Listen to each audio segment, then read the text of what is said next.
አብርሃም ወነቢ ሙሴ አምላከ አብርሃም ወነቢ ሙሴ አጋዕዝተ ዓለም ቅድስት ሥላሴ ተመስገኑ ተመስገኑ ተመስገኑ ትብላላነሰ በውዳሴ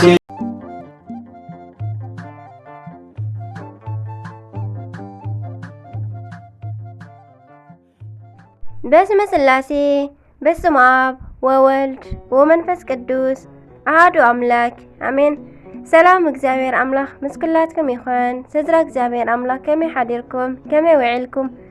ኣነ እግዚአብሔር ይመስገን። ክብሪ ይስፋሕ መድኃኒ ዓለም ኣቦይ ልዑል እግዚአብሔር አምላኽና ክሳብ ሰዓት እዚኣ እትጸንሕ እስትንፋስ ዓዲሉ ብጸጋን ብጥዕናን ስለ ዝዓቀበናን ዘጽንሐናን ክብርን ምስጋናን ኣምልኮን ውዳሴን ንዘለዓለም ንዑ ይኹኖ።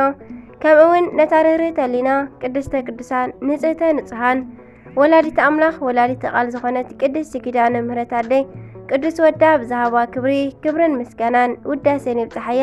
ከምኡውን ንኹሎም ቅዱሳና እግዚአብሔር ኣምላኽና ብዝሃቦም ቃል ኪዳንን ክብርን ከከም መዓርጎም ክብርን ምስጋናን ንዘለዓለም ንዕኦም ይኹን ኣሜን።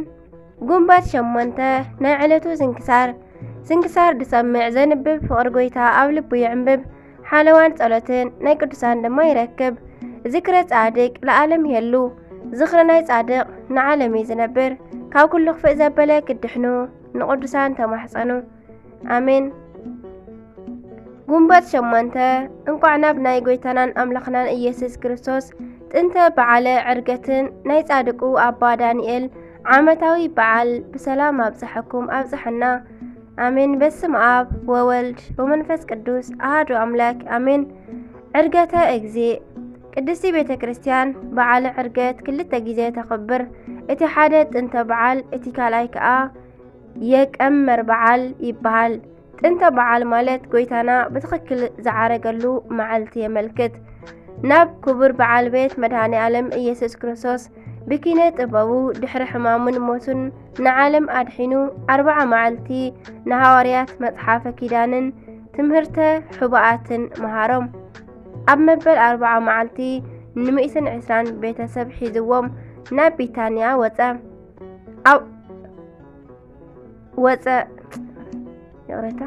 ኣብኡ ከዓ ስጋብ ሊቀ ጵጵስና ዝኣክል ሸሞም እሞ ካብ ኢየሩሳሌም ንኸይወፁ ኣዚዙ ናይ መንፈስ ቅዱስ ተስፋ ተጸበይ በሎም።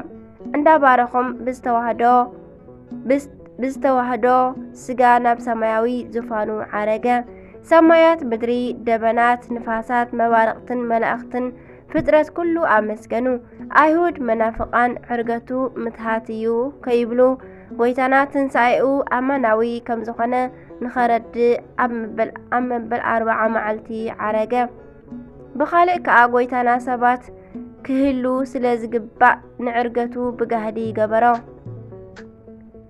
ዓርገ እግዚእ ከመ ያለቡ ዕርገተ ጻድቃን ንጹሓን ከም ዝብል ዓርገ እግዚአብሔር በይባቤ ወእግዚእነ በቃለ ቀርን ዘምሩ ለአምላክ ዘምሩ። መዝሙረ ዳዊት መዝሙር 46 ፍቕዲ 6 ከም ዝብል አሜን። በረኸት ቸርነት ኣምላኽነት ናይ መድኃኔ ዓለም ክርስቶስ ኣምላኽና ምስክላትና ይኹን አሜን። ዓቢ ኣባ ዳንኤል እዚ ቅዱስ ኣቦ ስም ኣጸዋውዑ ክቡር እዩ።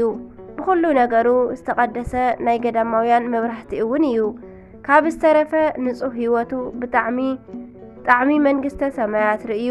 ኣባ ዳንኤል ብትውልድ ግብፃዊ ክኸውን ከሎ ንዓለም ንዒቑ መኒኑ ገዳም ዝኣተወ ጎና ብጉብዝንኡ ብንእሽትኡ ጊዜ እዩ። ጊዜኡ ከዓ ዘመነ ጻድቃን ብ500 ክፍለ ዘመን ነበረ እሞ ኣብ ገዳም ኣስቄጥስን ኣብ ደብረ ሲሓትን ይፍለጥ እዩ። እዛ ዓባይ መካነ ቅዱሳን ገዳም መሲሓት ስጋብ ሕጂ እውን ብስሙ እትጽዋዕ ኣላ። ናይዚ ምኽንያት ከዓ ንብዙሓት ዘመናት ኣብ ውሽጣ ተጋዲሉ ፍሬ ስለ ዘፍረየላን ደቂ መዛሙርቲ ብቅድስና ስለ ዝወለደላን እዩ። ስለዚ ከዓ ስጋብ ሕጂ ኣባ ዳንኤል ዘደብረ ሲሓት ተባሂሉ ክጽዋዕ ይነብር ኣሎ። ካልእ ስሙ ከዓ ዘገዳማ ኣስቄጥስ ይበሃል። ገዳማ ኣስቄጥስ ናይ ዓብይ ቅዱስ መቃሪስ ርስቲ ክኸውን ከሎ ኣብ ዓለም ብስፍሓት ብዙሓት ቅዱሳን ብምፍራይ ቀዳማይ ዝኾነ ገዳም እዩ። በዚ ገዳም እዚ ድማ ኣብ እምነት ኮይኑ ዝሽየሙ ኣበው ኩሉ ግዜ ኣብ ናይ ብቕዓት መዓርግ ዝበፅሑ ክኾኑ ከለው ክብሮም ካብ ፓትርያርክ ንላዕሊ እዩ።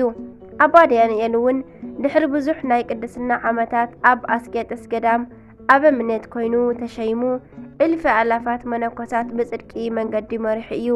እዚ ቅዱስ ካብ ትግሃቱ ዝተላዕለ ንምግብን ንድቃስን ግዜ ኣይነበሮን። መዓልቲ መዓልቲ ንመነኮሳት ከናዝዝ ድውያን ክፍውስን ስርዓተ ገዳማት ክቋጻጸርን ይውዕል ነበረ። ልክዕ ምስ መሰየ ከዓ ጭው ናብ ዝበለ ስውራን ናብ ዝርከብዎ በረኻ ይወፅእ ነበረ። ኣብኡ ከዓ ሙሉእ ለይቲ ዝተሰወሩ ኣቦታት ክደሊ ይሓድር ነበረ። በዚ ምክንያት ከዓ ብዙሓት ናይ ስውራን ቅዱሳን ገድሊ ዝጸሓፈ ክኸውን ከሎ ኣብ ዝዓረፈሉ ግዜ ከዓ ገኒዙ ብምቕባር ኣብ ዘዕረፍሉ ኣዕሪፎም ተጸኒሖም ድማ ግዜ ከዓ ገኒዙ ብምቕባር በረኸቶም ተሳቲፉ እዩ። ዓብዪ ሞያውን ፈጸመ። በረኸቱ ይሕደረና። ንሱ ገኒዙ ቀቢሩ ዜናኦም ካብ ዝጸሓፈለን ስውራን ቅዱሳት ንኣብነት እስራኤላዊት ቅድስቲ ዓመተ ክርስቶስን ን38 ዓመት ብዘይ ልብሲ ብስውር ዝነበረት ቅድስቲ ጴጥሪቃ ንግስትን መንግስታ ገዲፋ ብስውር ትነብር ዝነበረት እያ ክንጠቅስ ንኽእል ኢና። ካብዚ ዝሓለፈ ኣባ ዳንኤል ብሰብ ዝተነዓቑ ምኽባር ይኽእለሉ እዮም። ንኣብነት ኣብ ናይ ኣዋልድ ገዳም ዕብዲት እያ ተባሂላ ኣብ ኣፍ ደገ ገዳም ዝተደርበየት ቅድስቲ ኣናሲማ ኣብ እስክንድርያ ከተማ ሊቀ ጳጳሳቱ ከይተርፉ ዕቡድ እዩ ኢሎም ዝነዓቐዎ ቅዱስ ምህርካን ዕቡዳት ዘይኮኑ ንነብሶም ዝሰወሩ ቅዱሳን ምዃኖም ገሊጹ እዩ።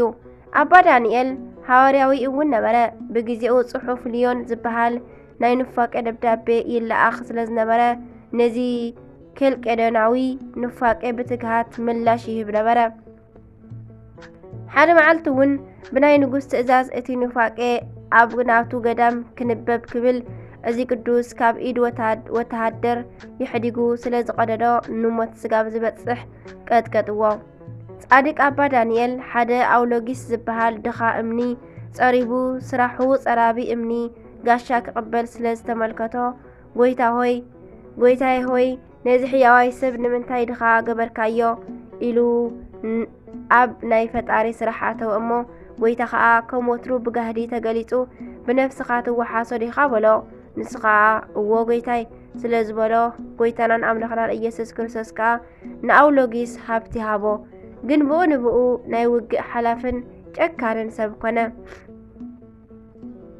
ጻድቅ ኣባ ዳንኤል እዚ ወረ ሰሚዑ ክበጽሖ ኢሉ እንተኸደ ናይ ኣውሎጊስ ወተሃደራት ቀጥቀጥዎም ንኣቡነ ዳንኤል ማለት እዩ።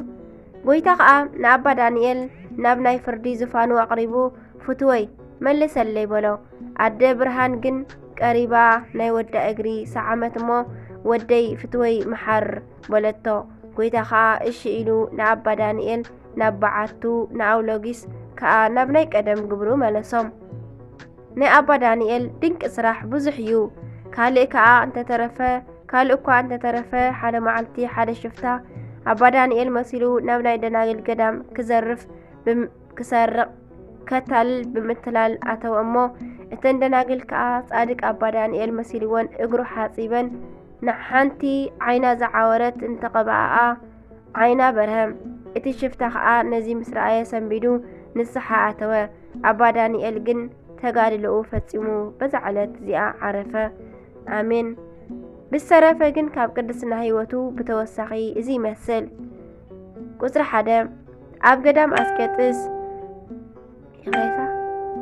ገዳም ኣስቄጥስ ግብጺ ኣብ እምነት ኮይኑ ተሸይሙ ብዘረኣዮ ትግሃት 2 ብሃይማኖት ሃላዊነቱ ብዝበጽሖ ማህረምትን ስደትን 3 ብዙሓት ናይ በረኻ ቅዱሳን ኣብ በብዓቶም እንዳዞረ ብምቕባሩ 4 ናይ ብዙሓት ስውራን ቅዱሳን ዜና ህይወት ብምእካቡ 5 ኣብ በቢኡ ግዜኡ ብእግዚአብሔር ሓይሊ ዝፍጽሞም ዝነበረ ተኣምራትን ሻልሻይ ንድንግል እመቤትና ማርያም ብዝነበሮ ፍሉይ ፍቕርን ቅድስቲ ቤተ ክርስቲያን ተኽብሮ።